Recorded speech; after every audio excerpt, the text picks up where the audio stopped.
Elena Casas. Hello, Elena. Hello, Lorna. Right, so what have the international press been making of the dramatic events that have been going on in Homs over the last few hours?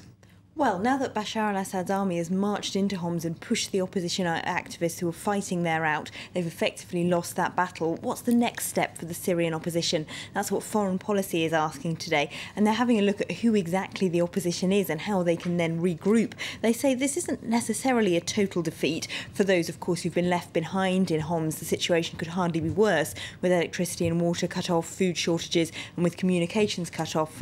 What happens to them next, as the magazine puts it, is up to the Assad regime's totalitarian imagination. But those soldiers who've pulled out, the opposition Free Syrian Army who've pulled out of Homs, are trying to regroup, and indeed the Syrian National Council, which until recently was a pacifist body saying they opposed violent action, formed a military bureau yesterday made up of some former generals who had defected from the Syrian regime, and that is to consolidate effectively all of the different slightly dispersed opposition troops that there are in Syria, try and coordinate especially the delivery of arms which are being smuggled across from Lebanon, and try and put a more consolidated front forward to the world, because something that lots of Western leaders have been complaining about is that they still don't know really who to talk to in Syria when it comes to the opposition, that it's just too dissolute and spread out. And those problems will still continue, though, military bureau or no military bureau. The magazine says there's, of course, sectarian and religious divides within the opposition. The Kurdish groups in Syria, for example, have formed a separate alliance in opposition, if you like, to the Syrian National Council. So their divisions are still many and varied, but they're doing their best, the magazine says, to pull together. OK, well, we're going to stay in the Middle East because Iran is going to the polls today. And how are the press covering that? Well, it's a non-event for the opposition, say The Guardian. They've launched a new Iran blog, and this is the first post. Now, they're talking about how this essentially is coming down to a rival between two different conservative tribes, the ideological hardliners backed by Ayatollah Khamenei and Mahmoud Ahmadinejad's conservative populists. Now, Khamenei hopes to use this election to push Ahmadinejad sympathisers out of parliament so he can eventually replace him with an alternative, more conservative president in the next election there. But the opposition movement have called on their supporters to boycott the vote, but The Guardian actually reports that might not actually be the real reason for the expected low turnout. They say people are disillusioned with politics in general, and Iranians might not necessarily be as concerned with democracy and with the ideals that brought them onto the streets in the Green Movement in 2009. They might just be more concerned about getting to the end of the month and indeed happy to vote for anyone just to get a €30 monthly cheque that they get from the Iranian government. OK, well, that election in Iran isn't actually the only one happening this weekend. There's a big parliamentary election going on in Russia on Sunday.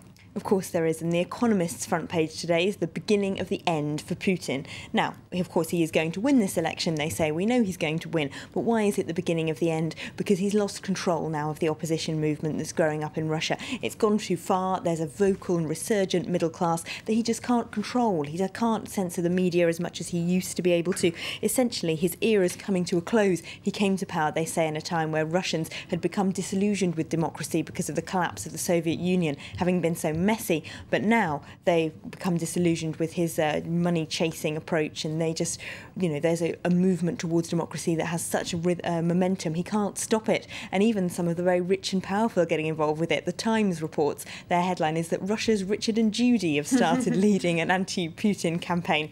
Bit of a specific Anglo reference there, but they're talking about how TV presenters, pop stars, actors, all sorts of famous people are starting to become part of a creative campaign through online videos and social networking, calling for democratic change. OK, well, we're going to move on now to Spain very briefly. In times of austerity, this Spanish town found a rather unorthodox way of making some cash. Yes, The Guardian reports a town has pinned its hopes of recovery on a cannabis farm. Rusquera in Catalonia has signed a €1.3 million deal with a cannabis collective of consumers for medical reasons in Barcelona, and it's going to supply all of their cannabis. Now, this is a bit legally dodgy, they point out, because while in Spain you are allowed to grow for your own use, signing a €1.3 million deal to grow for 5,000 people's use might not be strictly legal. The regional government is investigating. OK, well, thanks very much indeed, Elena. Very interesting story to end on there.